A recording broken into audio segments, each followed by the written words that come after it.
자, 오늘은 히브리서 강의 19번째 시간입니다. 히브리서 강의 19번째 시간입니다.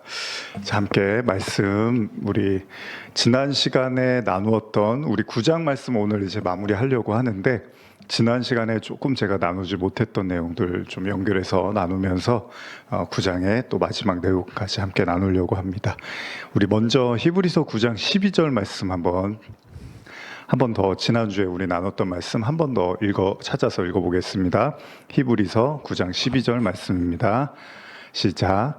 염소와 송아지의 피로 하지 아니하고 오직 자기의 피로 영원한 속죄를 단번에 이루사 단번에 성소에 들어가셨느니라. 지난 시간에 나눈 것처럼 이 성소, 성전, 지성소 이런 내용들을 계속 히브리서 기자가 강조하고 있습니다. 어떻게 보면 히브리서 말씀을 쓴 목적이 결국 여기에 있었구나라고 생각될 만큼 이제 7장 멜기세덱의 이야기를 대제사장, 그 전에 이제 대제사장도 그렇고요. 제사와 관련된 이야기잖아요. 성전과 제사와 관련된 이야기들을 쭉 해나가다가 결국은 9장에 8장, 9장 또 10장도 마찬가지입니다. 계속해서 그 제사와 성전 그리고 성전의 가장 깊은 곳인 지성소까지 들어가는 이 내용들을 이제 굉장히 장황하게 다루고 있고요. 아마 복음서를 제외하고 서신서에서 이렇게까지 제사와 성전에 대한 얘기를 깊이 다루고 있는 신약에서 부분들은 아마 거의 없을 겁니다. 그러니까 히브리서가 가장 어떻게 보면 자세히 다루고 있는 것으로 보이는데요. 그만큼 이제 신앙의 클라이막스, 제가 계속 반복하지만 신앙의 클라이막스는 결국 그 하나님과의 가장 깊은 교제죠, 임재라고 하는데, 그래서 우리가 요한계시록에서도 이제 그 요한계시록의 끝부분에 가면은 결국 어린 양과의 그 혼인잔치가 나오고요. 아마 19장인가 제가 기억하는데, 그리고 그 이후에 이제 새 예루살렘 성전 이야기들이 나옵니다. 그래서 그 생명수의 강도 흐르고 다 이제 그런 얘기들 우리 이미 다 나눴잖아요. 결국은 마지막에는 그 그리스도와 하나 되고, 그리고 그 성전 안에 주님과 그 임재 함께하는 내용들이 모든 성경들이 이제 지향하고 가고자 하는 방향이라는 걸 여러분들이 기억하시면 되겠죠. 성전에 대한 이야기를 하는데 잠깐 제가 성전에 대한 이야기를 조금 나누고 그리고 이어가고 싶습니다. 성전하면 우리가 보통 이제 성막도 그렇고 이제 먼저 뜰이 있죠. 이렇게 이제 처음에 들어가는 휘장이 있겠죠. 그래서 그 천막이라고 할 수도 있고 커튼이라고 할 수 있는데, 이제 들어가면 이제 처음에 이렇게 뜰이 있겠죠. 바깥 뜰이 있겠죠. 그 바깥 뜰에 이제 뭐가 있느냐 하면 이제 번제단과 그리고 물두멍이라는 게 있습니다. 번제단은 제물을 잡아다가 이제 제사를 지내는 곳이고요. 그리고 물두멍은 이제 성소로 들어갈 때 이제 손을 씻는 그런 장소라고 보시면 되겠죠. 거기에는 이제 영적인 의미를 굳이 저희가 덧붙인다면 회개하고 정결, 그러니까 우리를 이제 번제단에서 죄를 고백하고 물두멍에서 이제 물로 씻는다, 이런 개념으로 보시면 되겠죠. 그리고 나서 이제 성소로 들어갑니다. 성소로 들어가면 거기에는 뭐가 있냐면 등잔대하고 떡상, 분향단 이렇게 있죠. 그래서 이 등잔대는 뭐냐면 이제 빛을 비춰서 뭔가를 이렇게 밝히는 거잖아요. 그리고 떡상은 우리가 이미 이제 하나님의 말씀, 예수님도 사람이 떡으로 사는 게 아니다라고 했을 때 이제 하나님의 말씀, 그런 내용들이고, 분향단은 요한계시록에서 이제 기도, 성도들의 기도를 이제 향으로 연관지어서 이야기하는 걸 보게 되죠. 그래서 어떻게 보면 이제 회개하고, 우리가 예수님을 믿을 때 똑같죠. 회개하고 그리고 우리가 그 그리스도의 보혈로 이제 깨끗이 씻은 바를 되게 씻겨지면 거기에서 우리가 이제 말씀과 기도와 그리고 성령의 조명이 이제 이루어지는 거죠. 성령의 조명이라는 건 결국 말씀을 이제 비춰주는 거니까요. 그걸 일종의 이제 교제로 묘사를 하는 거죠. 그럼 이제 언약궤가 있는 이제 가장 안쪽인 지성소로 들어가게 되는 거죠. 속죄소라고 하고 언약궤도 있고 속죄소, 그걸 덮고 있는 이제 속죄소라고 하는데, 하나님의 임재, 은혜의 보좌, 뭐 하늘의 보좌, 결국 이제 하나님의 임재 속으로 들어가는 거죠. 그러니까 이 구조가 이제 인간이 하나님께 나아가는 영적인 여정을 보여주는 겁니다. 이게 나중에 출애굽기나 이런 내용들도 이렇게 쭉 보시면 비슷한 이제 그 과정을 통과해서 가나안으로 들어가는 그런 이제 내용들을 또 이렇게 접목시킬 수가 있다는 거죠. 성도는 먼저 회개를 하고 그리고 성령을 통해서 성령의 도우심을 통해서 말씀과 기도도 여러분 신약에서 성령께서 여러분들이 말할 수 없는 탄식으로 여러분들이 무엇을 구해야 될지 모를 때 성령께서 기도하게 하신다 그러죠. 그러니까 여러분들이 뭘 기도해야 될지를 모르고 내가 지금 신앙을 어디쯤 가고 있는지도 잘 모르겠고 뭔가 내가 방황하고 뭔가 내가 이렇게 길을 잘 찾지 못하는 것 같을 때 성령이 우리에게 탄식하면서 기도할 것들을 가르쳐 주시고 우리를 이끌어 가신다고 하죠. 그래서 성도는 결국 그 성령의 이끄심을 받는 거고 그것이 구약에서는 출애굽기에서는 구름 기둥과 그리고 불 기둥으로 이제 나타내는 거죠. 뭐 불 기둥은 일종의 이제 성령의 빛 조명이라고 본다면 구름 기둥은 이제 말씀이라고 볼 수도 있겠죠. 어쨌든 그런 하나님의 임재를 통해서 이제 하나님께 가까이 더 나아가는 그런 과정들이라는 거죠. 근데 이 지성소에 결국 들어가기 위해서는 어떻게 해야 되냐면 짐승에 이제 피를 뿌리면서 들어가야 된다고 했죠. 성전의 가장 깊은 지성소는 염소하고 송아지의 피를 뿌리면서 대제사장이 1년에 한 번 들어가는 거죠. 그것 역시도 결국 희생과 그 희생이 결국 피인데 그 피가 언약을 상징하는 거거든요. 그래서 그 언약의 상징인 피를 뿌려서 이제 지성소 안으로 들어가게 되는 거죠. 근데 오늘 본문을 이제 보시면 이전에 우리가 나눴지만 이 피가 예수 그리스도의 피로 이제 대체한 거죠. 원래 짐승의 피를 뿌렸는데 그리스도의 피를 뿌려서 이제 완전한 죄사함. 그래서 저와 여러분들이 그 예수의 피로 이제 완전히 씻김을 받은 자들이라는 겁니다. 그래서 그 그리스도의 피를 믿는 자마다 이제 그 구약의 가장 깊은 곳인 다시 말하면 절대 인간이 들어갈 수 없는 범접할 수 없는 영역입니다. 하나님의 임재는 죄 있는 인간에게는 곧 죽음이니까요. 그런데 그 그리스도의 피를 믿는 자마다 그 하나님의 임재가 있는 그 하늘의 보좌라고 하죠. 신약의 언어로 한다면 그 하나님의 임재로 나갈 수 있는 은혜의 길이 열렸다는 내용이 이 히브리서 기자가 계속해서 강조하고 있는 내용입니다. 그래서 히브리서 10장 19절에서 20절 한번 보실까요? 히브리서 10장 19절에서 20절입니다. 앞으로 우리가 볼 내용인데 중요한 구절이죠. 한번 찾으셨으면 읽어보겠습니다. 시작. 그러므로 형제들아 우리가 예수의 피를 힘입어 성소에 들어갈 담력을 얻었나니 그 길은 우리를 위하여 휘장 가운데로 열어놓으신 새로운 살 길이요 휘장은 곧 그의 육체니라. 예수님의 육체가 십자가에서 이렇게 부서지고 죽임을 당하자 그 휘장이 갈라지면서 우리가 성소에 들어갈 담력을 얻었다라고 이야기를 합니다. 담력을 얻었다라는 건 담대함을 이제 갖게 된 거잖아요. 원래 나는 죄가 많고 나는 연약하고 부족하고 항상 인간적이고 세속적인 난데 그런 내가 예수의 피로 말미암아 그리스도의 대속의 죽음으로 말미암아 하나님의 임재 속으로 들어갈 수 있는 은혜를 받은 자라는 담대함을 주셨다는 겁니다. 이게 이제 약간 피상적으로 여러분들이 들리실 수 있는데 제가 히브리서 9장 14절을 한번 먼저 같이 읽어볼까요? 히브리서 9장 14절입니다. 히브리서 9장 14절입니다. 시작. 하물며 영원하신 성령으로 말미암아 흠없는 자기를 하나님께 드린 그리스도의 피가 어찌 너희 양심을 죽은 행실에서 깨끗하게 하고 살아계신 하나님을 섬기게 하지 못하겠느냐. 요거 제가 우리말로 읽어드릴게요. 하물며 영원하신 성령을 통해 흠없는 자신을 하나님께 드리신 그리스도의 피가 더욱 우리 양심을 죽은 행실에서 깨끗하게 해 살아계신 하나님을 섬기게 하지 않겠습니까? 우리 양심을 그리스도의 보혈이 이제 씻어 주신다고 이야기를 하고 있습니다. 그러니까 성령에 의해서 예수님이 자기 자신을 드렸대요. 십자가에 자기 자신을 드리고 피를 흘리고 그 자신 안에 있는 생수라고 하죠. 예수님이 성령의 강이라고도 하고 생수의 강이라고도 했는데 그것을 결국 우리에게 이제 주셨다는 겁니다. 십자가를 통해서. 그래서 예수님을 창을 찔렀을 때 물과 피를 쏟으셨다고 하는 것이 바로 이제 그런 내용입니다.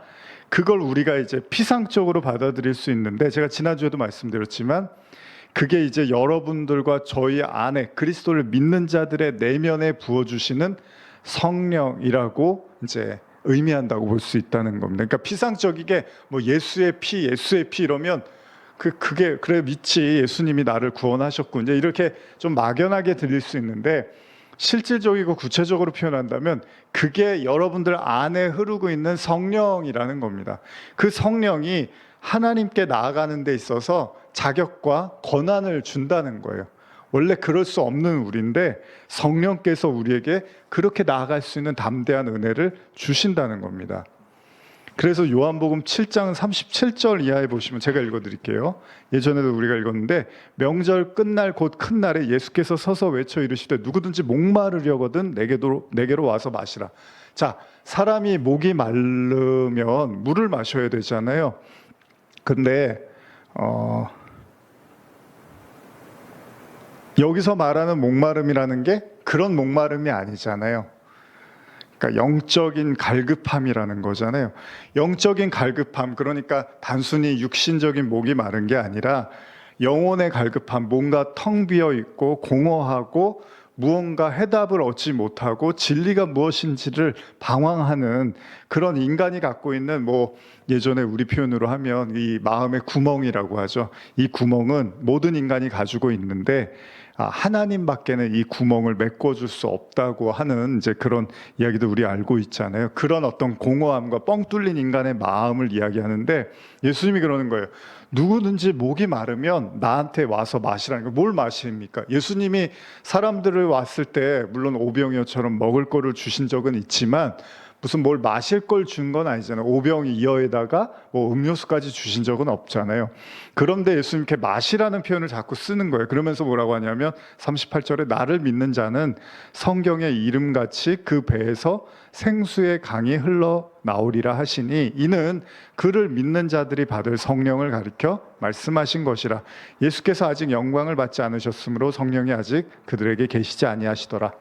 앞으로 또 이제 요한복음 7장 나눌 때도 나오는 말씀인데 예수님이 이걸 굉장히 강조를 하시는 거죠. 목이 마르면 나한테 오라는 거예요. 그러니까 여러분들도 우리가 이걸 좀 단편적으로 생각하면 여러분들이 갈급하고 여러분들이 목마르고 여러분들이 무언가 끊임없이 뭐라 그랬죠? 그 뻥 뚫린 인간의 마음을 경험할 때 이거를 해소해 줄 수 있는 게 성령님밖에는 없다는 거예요.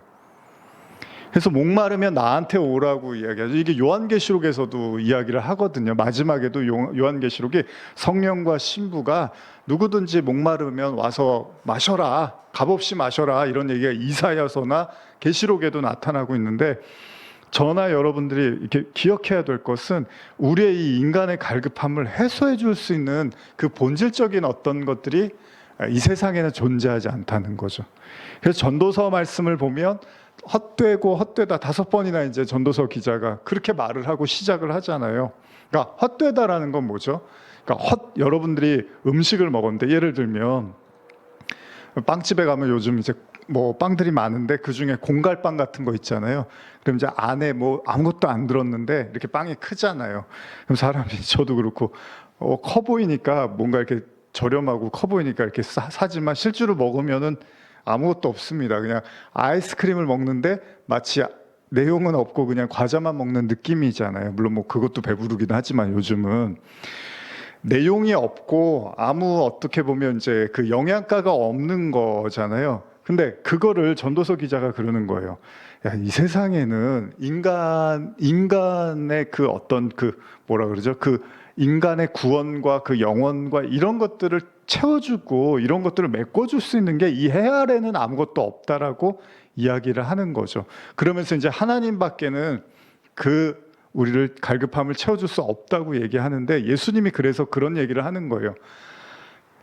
저나 여러분들이나 뭔가 이 상한 마음도 그렇고 갈급한 마음도 그렇고 여러분들도 아마 기도하시면서 해결되지 않는 그런 답답한 마음 있잖아요.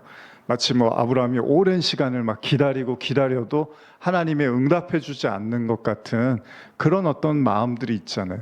왜 이 문제는 이렇게 해결이 안 되는 거고, 왜 이 어려움은 항상 그 자리에 있는 것 같은, 사실 이런 어떤 공고하고 상한 마음들이 있단 말이죠. 근데 이런 것들이요, 어디 가서 이렇게 위로가 되고 어디 가서 이렇게 위안이 되지가 않더라는 겁니다.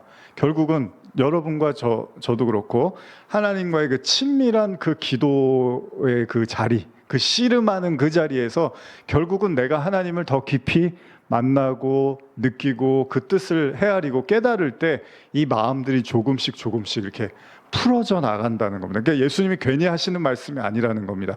목마르려거든 나한테 오라고 하고서 왔는데 뭐 계속 목마릅니다, 주님. 아무것도 해소가 되지 않습니다라고 우리가 생각할 수는 있지만, 실제로 여러분들이 이 말씀을 믿고 하나님을 정말 깊이 부르짖고 찾는다면 여러분과 제가 그 목마름을 조금씩 해결해 나갈 수 있을 거라는 겁니다. 어쨌든 결과적으로는 우리에게 그 성령의 역사하심이 굉장히 크고 굉장히 장황하다라는 겁니다. 그러니까 성도들을 결국 지탱해 주고 인도해 주고 이렇게 살아있게 해주는 데 있어서 성령의 역사가 굉장히 중요하다라는 겁니다. 그래서 저와 여러분들이 이 성령의 귀 기울이는, 사도행전 보면 이 사도들이 성령의 이끌림을 받고 성령의 음성을 듣고 성령의 조명을 받고 이런 얘기들이 계속 나타나잖아요. 그러니까 어떻게 보면 신앙은 그 성령님과 내가 얼마나 가깝고 친밀한지에 대한 문제일 수도 있다는 거죠.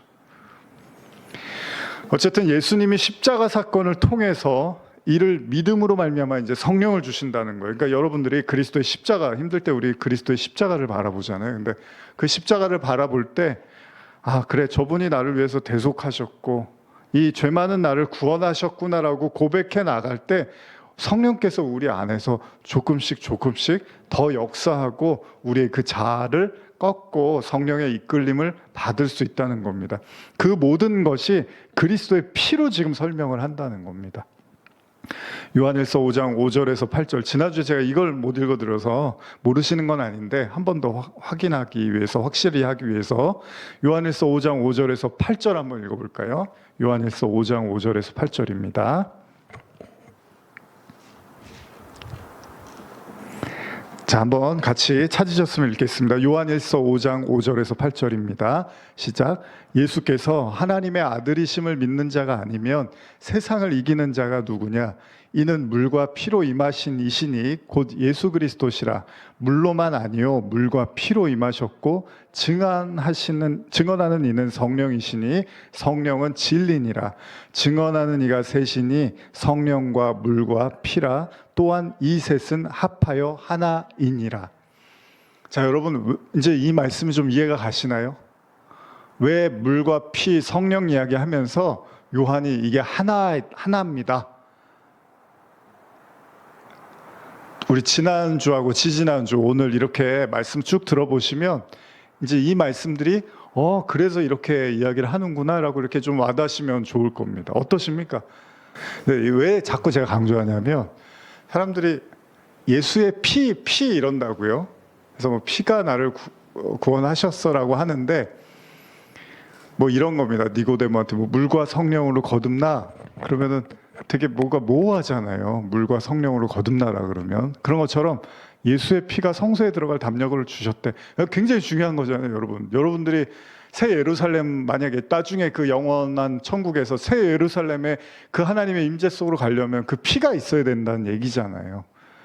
근데 그 피가 그러면 뭐 어떻게 뭐 이렇게 사람들이 헷갈려 할 수 있잖아요. 요한이 이렇게 딱 얘기를 해주는 거예요. 물과 피, 성령 이거는 하나지, 이렇게 얘기를 하는 거예요. 그러니까 피는 물이고 물은 성령이다, 이 얘기를 해주는 거죠.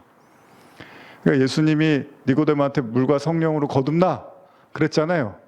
그러면 그거를 이 뭐 수학 공식처럼 대비를 해보면 그건 또 뭐예요? 피란 얘기잖아요. 그리스도의 보혈. 근데 아직 십자가를 지시지 않았으니까 거듭날 수는 없는 겁니다. 예수님이 십자가를 지셔야지 이제 거듭날 수 있는 거죠. 제가 이거를 강조를 하는 거고, 우리 이제 지금 이렇게 말씀 들으시는 분들은 이것들이 좀 이렇게 잘 또 받아들여 주셔서 나중에 이제 다른 사람들에게 또 이렇게 나누면 참 좋겠다, 이 의미들을 설명해 줄 수 있다면, 그래서 좀 이렇게 나누고 있는 겁니다.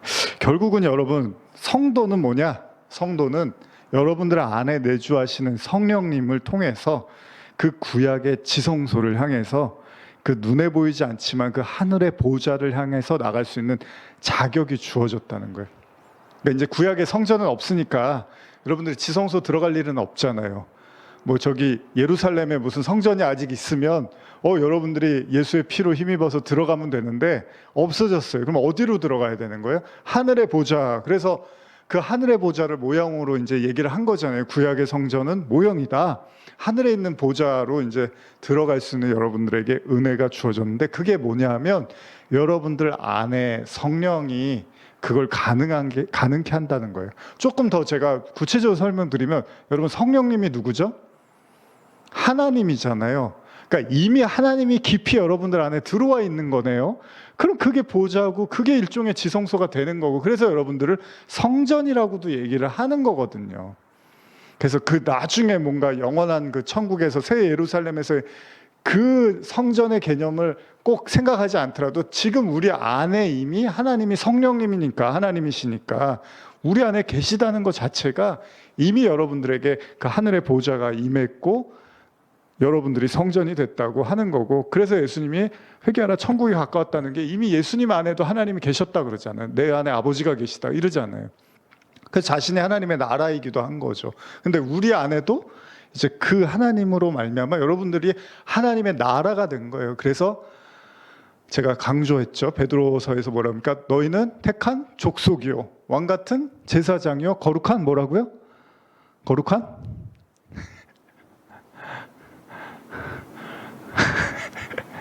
거룩한 나라라고 하는 거죠. 너는 택한 족속이요, 왕 같은 제사장이요, 그 다음 거룩한 나라. 그 찬양만 기억하셔도 떠오를 수 있겠죠. 여러분들 나라라고 하는 거예요. 그래서 계시록에서 나라가 왕래한다는 표현들이 나와요. 되게 중요한 말씀들입니다, 사실. 얼마나 여러분들이 귀한 분들이에요, 사실. 이게 뭐 나는 그런 것 같아, 안 그런 것 같아 이래도, 과거든 현재든 미래든 그런 여러분들이 부르심과 자격이 주어졌다는 건 엄청난 축복인 거죠. 요한계시록에서 계시록 1장 10절 11절에서 요한이 그럽니다. 주의 날에 내가 성령에 감동되어 내 뒤에서 나팔 소리 같은 큰 음성을 들으니, 그러면서 뭐라 그럽니까? 성령에 감동돼서 나팔 소리, 이제 말씀이라고도 하거든요. 하나님의 그 나팔 소리, 그게 들으면서 이르되 내가 보는 것을 두루마리에 써서 에베소, 서머나, 버가모, 두아디라, 사데, 빌라델비아, 라우디게아 등 7교회에 보내라 하시기로. 이게 어떻게 들리냐면 성령에 감동됐더니 이렇게 이야기를 한단 말이에요. 주의 날에, 이제 굳이 주의 날이라는 거는 이제 심판의 개념도 있는 겁니다. 그래서 회개를 이제 외치는 이제 말씀을 전하게 되는 거죠. 계시록 4장 1절에서 3절도 보면요, 이루에 내가 보니 하늘에 열린 문이 있는데 내가 들은 바 처음에 내게 말하였던 나팔 소리 같은, 이렇게 말하죠. 내게 말하였던 나팔 소리 같은 음성. 그래서 나팔을 말씀이라고도 이제 이해하셔도 되는 거예요. 그 음성이 이르되 이리로 올라오라, 이후에 마땅히 일어날 일들을 내게 보이리라 하시더라. 내가 곧 성령에 감동되었더니 보라, 하늘에 보좌를 베풀었고 그 보좌 위에 앉으신 이가 있는데, 앉으신 이의 모양이 벽옷과 홍보석 같고 또 무지개가 있어 보좌에 둘렀는데 그 모양이 녹보석 같더라. 요즘 요한계시록 혹시 들으시면 요 내용들 이제 제가 다뤘었는데, 이때도 마찬가지입니다. 성령에 감동되었더니 하늘의 보좌를 봤대요. 그럼 우리는 성령이 충만해서 뭘 봤구나라고 생각하는데, 다른 관점으로 보면 뭐죠? 성령으로 인해서 그 하나님의 보좌가 어디예요? 지성소잖아요. 하나님의 깊은 곳까지 다다를 수 있는 은혜를 요한이 경험하고 그걸 글로 써 내려갔다라는 겁니다. 그러니까 이만큼 성령의 인도하심이 중요하다는 거예요, 여러분. 오늘 이제 본문 한번 이어가 볼까요? 히브리서 9장 16절에서 22절입니다. 히브리서 9장 16절에서 22절입니다. 시작. 유언은 유언한 자가 죽어야 되나니 유언은 그 사람이 죽은 후에야 유효한즉 유언한 자가 살아있는 동안에는 효력이 없느니라. 이러므로 첫 언약도 피 없이 세운 것이 아니니 모세가 율법대로 모든 계명을 온 백성에게 말한 후에 송아지와 염소의 피 및 불과 붉은 양털과 우슬초를 취하여 그 두루마리와 온 백성에게 뿌리며 이르되 이는 하나님이 너희에게 명하신 언약의 피라 하고 또한 이와 같이 피를 장막과 섬기는 일에 쓰는 모든 그릇에 뿌렸느니라. 율법을 따라 거의 모든 물건이 피로써 정결하게 되나니 피 흘림이 없은즉 사함이 없느니라. 사실 제가 뭔가 비유라든지 또 예를 들면서 이 설교를 나눌 수 있는데 제가 굳이 그렇게 더 하지 않는 이유가 그냥 이 말씀들 자체가 너무 귀하고 있는 그대로만 이해해도 이게 너무 소중한 말씀이어서 제가 이렇게 다른 이야기들을 그렇게 끄집어서 들어와서 하지 않으려고 이제 굳이 하는 것도 있습니다. 그만큼 아주 보석 같은 내용들이고요. 성경의 그 핵심 메시지를 아주 잘 깊이 있게 다루고 있다고 보시면 되는 거예요. 그래서 굳이 제가 쓸데없는 다른 얘기를 하는 것보다 이 말씀에 집중하는 게 더 의미가 있다고 생각을 해서 여러분들이 혹시 좀 들으실 때 건조하고 딱딱하게 들리실 수는 있지만 그래도 이 말씀 자체를 이해하는 게 훨씬 더 유익하다는 생각이 들어서 좀 나누고 있는데요. 제가 한 번 더 히브리서 9장 16절에서 18절까지만 현대어로 읽어드릴게요. 만일 어떤 사람이 재산 상속인을 정해놓은 유언장을 남겼다고 합시다. 그러나 그 재산은 유언장을 남긴 사람이 죽은 것이 증명될 때까지는 아무도 손댈 수가 없습니다. 유언은 유언한 사람이 죽은 후에야 비로소 효력을 발생하기 때문입니다. 그 사람이 살아있는 동안에는 아무리 그 재산이 상속인에게 약속된 것이라 하더라도 쓸 수 없습니다. 이제 이런 이유로 첫 번째 계약도 효력을 발생하려면 그리스도의 죽으심을 증명할 피가 뿌려져야 했던 것입니다. 일단 언뜻 들리는 건 유언을 남긴 사람이 죽어야지 그 죽음을 통해서 상속을 받을 수 있다는 겁니다. 당연한 거죠, 여러분. 유언장 써놨는데 아직 안 죽었어요. 그러면 상속을 받을 수 없고 주지도 않겠지만 근데 죽고 나면 그 유언장이 효력이 생기는 거죠. 법적 효력이 생기고 이제 누구도 거기에 건드릴 수가 없어요. 그 유언장대로 해야 되는 겁니다. 그 얘기를 지금 하는데 그러니까 반드시 죽어야지만 효력이 생긴다는 거예요. 그래서 예수님도 그 계약, 첫 번째 계약도 효력을 발생하려면 그리스도의 죽으심을 증명할 피가 뿌려져야 됩니다. 이런 얘기를 하는 건데 여러분 고린도전서 15장 50절 보시면 제가 읽어드릴게요. 형제들아 내가 이것을 말하노니 혈과 육은 하나님 나라를 이어받을 수 없고 또한 썩는 것은 썩지 아니하는 것을 유업으로 받지 못하느니라. 이런 말씀이 있어요. 자, 이게 무슨 말이냐면 육신적인 것이 절대 영적인 것을 유업으로 받을 수가 없다는 거예요. 잘 들어보세요. 혈과 육은 하나님 나라를 이어받을 수 없다. 그렇죠? 썩는 것은 썩지 않는 것을 유업으로 못 받는다는 거예요. 제가 시간 되면 이 고린도전서 15장을 좀 찾아서 읽어드리면서 설명해드리고 싶은데 좀 그러려면 너무 양이 많아져서 제가 그렇게는 하지 않겠습니다. 여러분들 관심 있으면 15장을 좀 더 보셨으면 좋겠고, 자 여기 보면 육적인 건 영적인 걸 상속을 못 받는데요. 그럼 여러분들이 영적이어야지만 영적인 걸 상속을 받는다는 얘기잖아요. 그래서 여기 보면 예수님이 죽음을 통해서 그 새 언약의 성취와 하나님 나라의 유업을 예수님 죽으셨어요. 그래서 하나님 나라의 유업을 우리에게 주셨는데 여러분들이 영적이어야지 받는 거라는 거예요. 육적이면 못 받는데요. 지금 그러잖아요. 혈과 육은 하나님 나라를 유업을 못 받아. 그래서 심지어는 니고데모한테도 예수님이 뭐라 그래요? 육은 육이고 육에 속한 건 육에 속한 거고 영에 속한 건 영에 속한 거. 그게 뭐예요? 넌 육적이라고 그러셨단 말이에요. 니고데모는 굉장한 종교인이었잖아요. 존경받는 사람이었어요. 선한 사람이었어요. 다른 사람이 봤을 때도. 근데 예수님이 너는 육적이야 아직. 해서 너는 거듭나야 돼. 이런 얘기를 하셨다는 건 하나님 나라를 유업으로 받을 수 있는 아직은 아니라는 거예요. 자격이. 그럼 예수님이 하나님이시고 영적 존재는 맞는데 우리는 육적인 존재잖아요. 그럼 어떻게 우리가 썩지 않는 하나님 나라를 유업으로 받냐는 거예요. 이해 가시죠? 혈과 육은 하나님 나라를 유업으로 못 받는다 그러는데 우리는 육적인 존재인데 육을 입고 있잖아요. 근데 어떻게 우리가 하나님 나라를 유업으로 받냐는 거예요. 아까 그 유언장을 쓴 사람이 죽어야지 그 유언이 이제 상속이 되는데 우리가 그 상속을 받아 예수님은 이미 2000년 전에 죽으셨잖아요. 그러면 이제 우리가 그 상속을 받아야 되는데 어떻게 받냐는 거예요.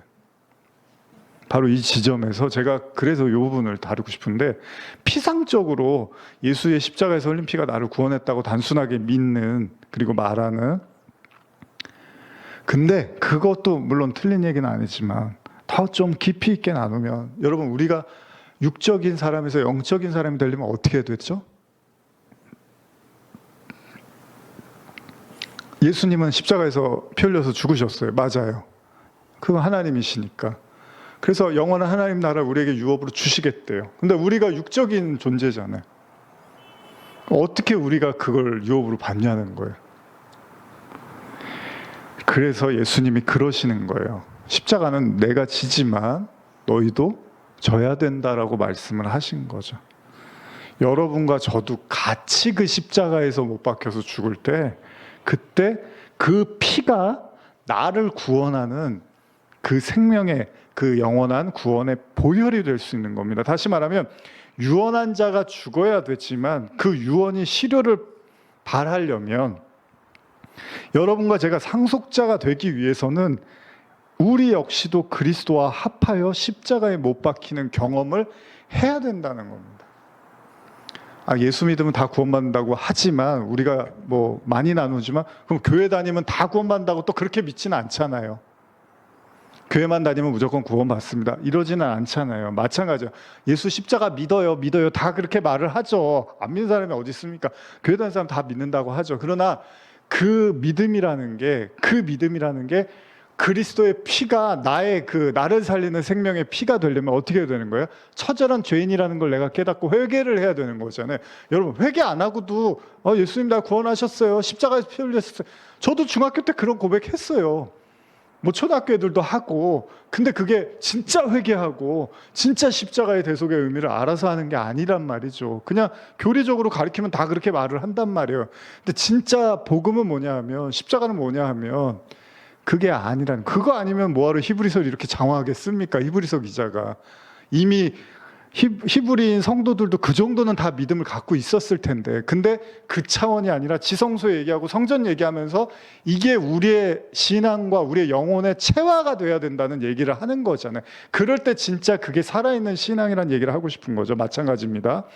예수님의 유언과 그 십자가의 죽음이 우리에게 실효를 발휘하려면 어떻게 해야 되냐면 같이 여러분들이 그 십자가에 못 박혀서 죽는 경험을 하는 것 물론 이건 믿음의 눈을 통해서 영의 눈을 통해서 보게 되는 거겠지만 어쨌든 간에 그 십자가에 못 박히는 경험을 통해서 그 피가 나를 살리신 피가 돼야 되는 거예요. 그럴 때 비로소 그 보혈이 나를 살리는 예수의 보혈, 그리스도의 보혈이 되는 건데 그냥 믿어요.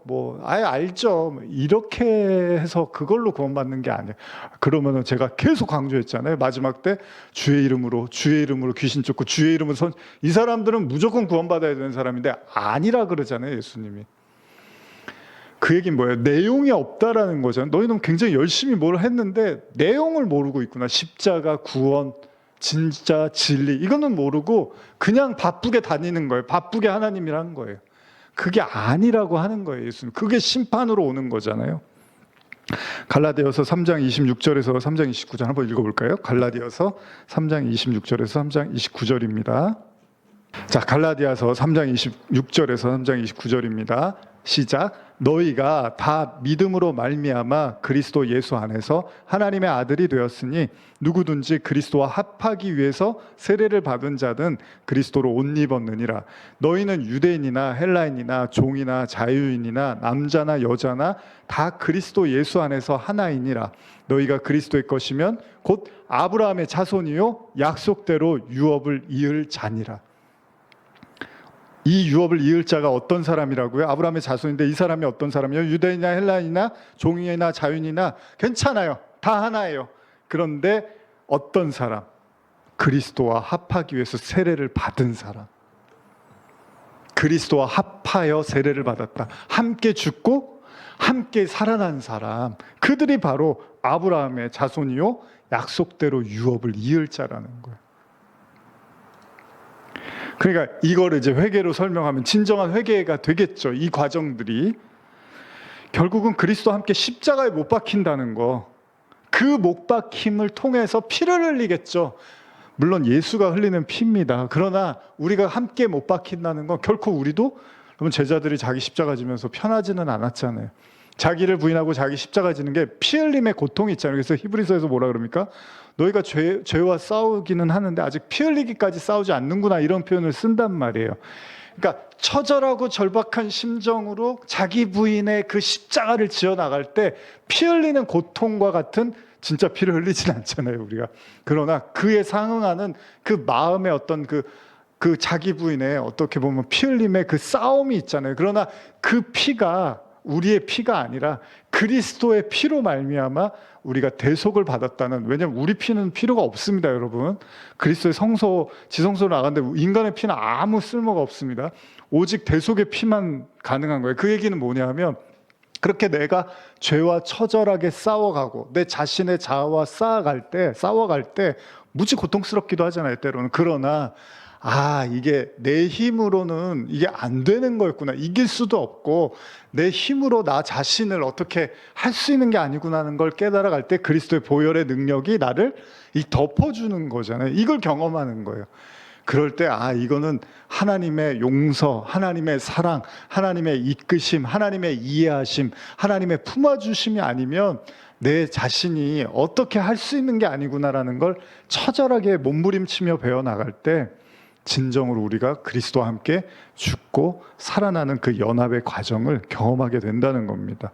그래서 피와 물과 성령이 하나라고 말하는 요한의 고백처럼요, 결국 그 피는 저와 여러분들 씻어가는 거죠. 죄에 물든 우리의 마음과 우리의 생각을 씻어가고, 동시에 그것이 바로 성령이시기도 하고 여러분들 안에 여러분들을 장악해가는 거죠.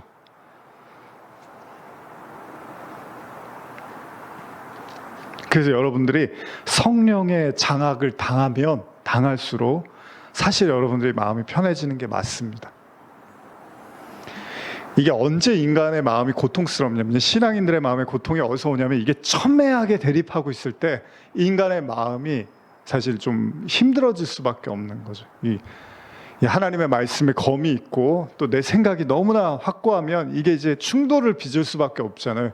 이때 오는 이제 인간의 마음의 상함과 그 고통이 있어요. 근데 우리가 다윗이요, 여러분, 시편 51편에서 그 밧세바와 동침하고 하나님께 이렇게 죄를 고백하잖아요. 그때 뭐라고 그러냐면, 하나님이 기뻐하는 마음은, 하나님이 기뻐하는 제사는 상한 심령이라 그래요. 그럼 우리는 이제 얼핏 생각할 때, 그래, 사는 게 힘들고 주변에 너무 고통스러운 일이 많으니까 내 마음이 상한다. 또 말도 안 듣고 뭔가 내 뜻대로 되지 않는 것 같고, 이렇게 나를 힘들게 하는 사람 많아. 이러면 우리가 상한 마음인 줄 알잖아요. 상한 마음은 그런 마음을 얘기하는 게 아니고요. 그런 속상한 마음은 다 가지고 있고요. 성경에서 말하는 상한 마음은요, 이 나를 이렇게 깨트려서 하나님께, 이 51편이 무슨 내용입니까? 회개하는 고백이잖아요.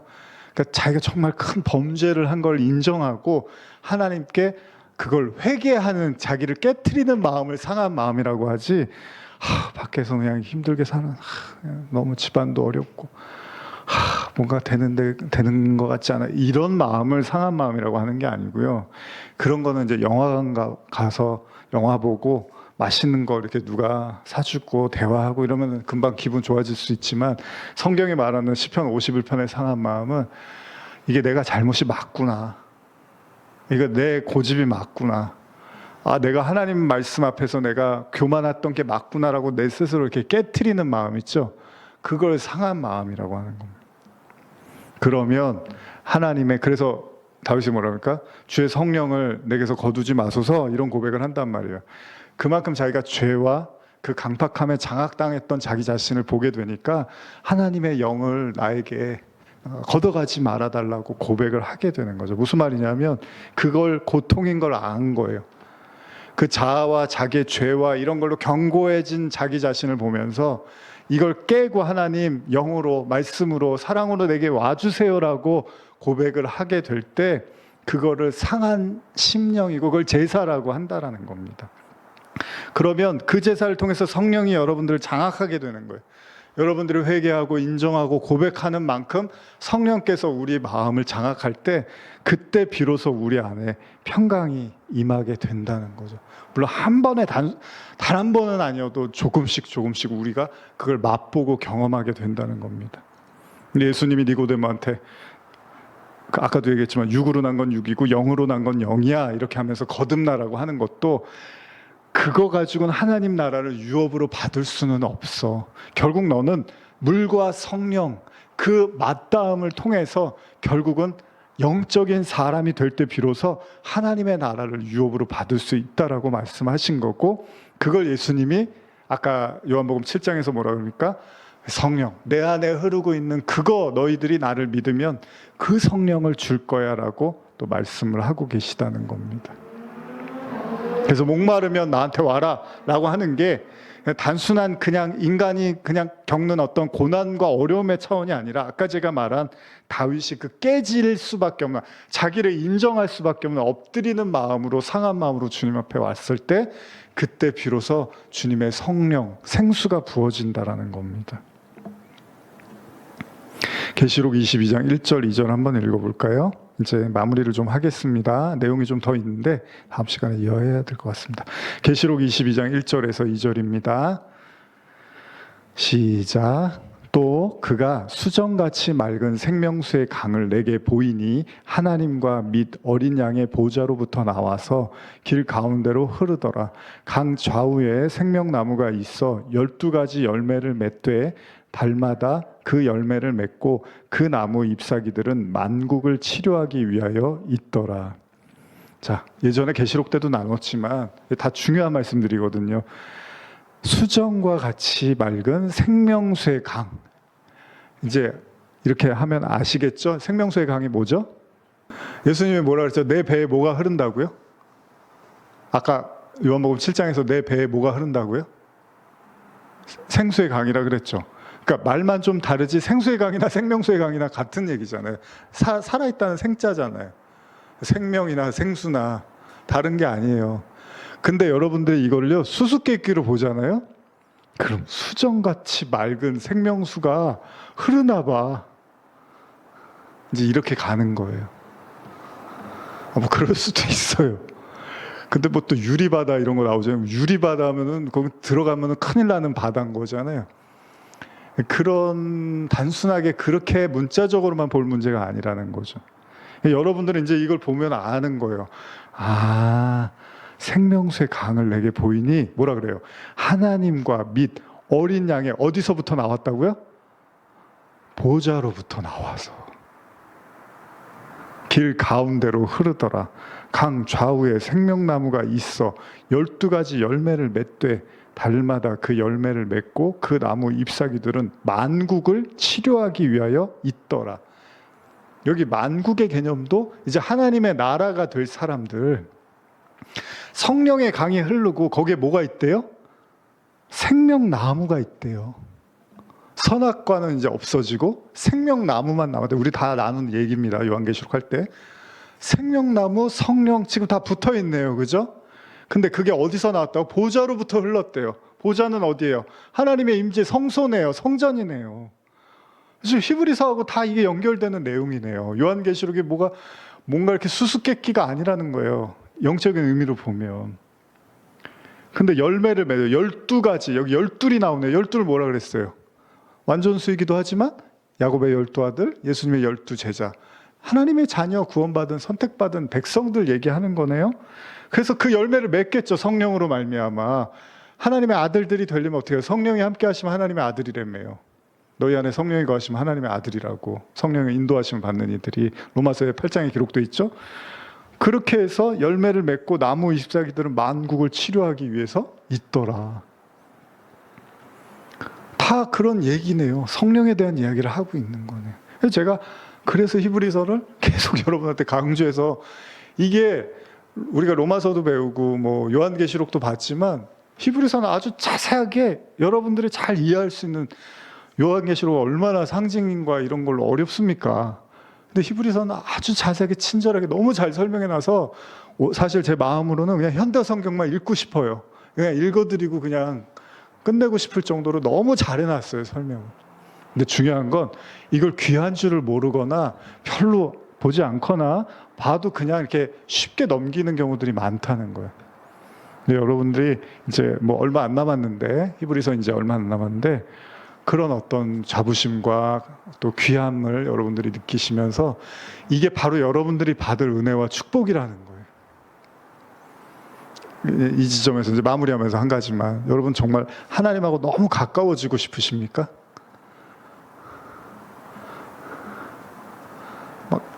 여러분 막 하나님의 깊은 것까지도 알고 싶으십니까? 어떠십니까? 만약에 여러분들이요 그런 마음이 있으면 이 말씀은 정말 꿀 같은 말씀이에요. 왜요? 그 하나님께 나가는 길을 다 가르쳐주고 있잖아요. 아주 세세하게. 물론 뭐 밤새 철야 기도하면 하나님 만나주자. 물론 그것도 뭐 우리가 그런 생각도 했었지만, 그러면 뭐 이런 얘기를 뭐하러 써놓습니까? 무조건 밤새 기도하라고 하지. 근데 그게 다가 아니죠. 여러분 이단도 밤새 기도하고요, 사이비도 밤새 기도해요. 그게 본질이 아니라는 거잖아요. 그래서 다음 주에 나눌 말씀인데, 그래서 요거 한 번만 읽고 마칠게요. 히브리서 9장 27절 28절만 읽고 마치겠습니다. 시작. 한 번 죽는 것은 사람에게 정해진 것이요 그 후에는 심판이 있으리니 이와 같이 그리스도도 많은 사람의 죄를 담당하시려고 단번에 들이신 바 되셨고 구원에 이르게 하기 위하여 죄와 상관없이 자기를 바라는 자들에게 두 번째 나타나시리라. 오늘 제목으로 제가 잡기도 했는데 아마 다음 주에 나눠야 될 것 같은데, 물론 두 번째가 재림, 그 마지막 그 재림의 때를 이해할 수도 있습니다. 그러나 제가 현재적 개념으로 항상 말씀드리죠. 여러분들의 인생 안에서, 여러분들이 살아있는 이 시간 안에서, 물론 그 재림의 시간이 오면 좋겠지만 그게 아니라면 여기서 두 번째 나타나시리라는 건 그리스도께서 십자가를 지시고 부활하시고 승천하셨잖아요. 그리고 나서 어떻게 합니까? 약속한 성령을 보내주시죠. 그렇게 여러분들에게 그런 나타남이 우리 안에서 있는 거죠. 물론 우리가 성령과 함께 하시고 우리 안에 계신다고는 하지만 이것이 정말 이렇게 희미했던 것들이 선명해지고, 그래서 제가 누누이 말씀드렸지만 바울이 비밀을 하나 말해줄게. 그게 뭔지 아니? 너희 안에 그리스도라고 하잖아요. 그 그리스도가 우리 안에 계시다. 그것을 두 번째 나타남으로도 이해할 수 있는 거예요. 그 나중에 마지막 때 그 나타남으로도 이해할 수 있지만 우리의 인생 안에서 주님이 우리 안에서 그리스도로 나타나시는 그 은혜를 여러분들이요, 제가 다음 주에 설교하려고 했지만 여기 두 번째 나타나시리라 바로 앞에 구절이 뭐냐 하면 자기를 바라는 자들에게 두 번째 나타나시리라. 이 말씀을 좀 주목하셨으면 좋겠어요. 간절한 마음, 기다리고 두드리는 자에게 주님이 나타나실 것이라고 또 우리가 그렇게도 이해할 수 있다는 겁니다. 어쨌든 오늘도 말씀 들으시느라고 또 애쓰셨고요. 이 말씀들이 여러분들에게 아주 큰 축복과 은혜로 함께 하시기를 소원합니다. 기도하겠습니다. 하나님 아버지 감사합니다. 히브리서 말씀 뭐 쉽지 않은 말씀일 수도 있습니다. 그러나 또 우리 함께 이렇게 말씀 나누면서 이 축복이 이제 우리의 삶의 현실로, 우리의 신앙의 현실로 나타나게 하셔서 우리가 정말 하나님의 깊은 임재 속에서 그 기쁨과 그 은혜를 누리며 그 영원에 대한 확신과 하나님의 동행에 대한 믿음을 충만하게 가질 수 있도록, 그리고 하나님이 주시는 그 사랑과 치유와 회복의 은혜가 우리 안에 있을 수 있도록 이 말씀들이 능력이 되게 하시고 우리에게 영생이 되게 하여 주시옵소서. 감사드리며 예수님의 이름으로 기도합니다. 아멘.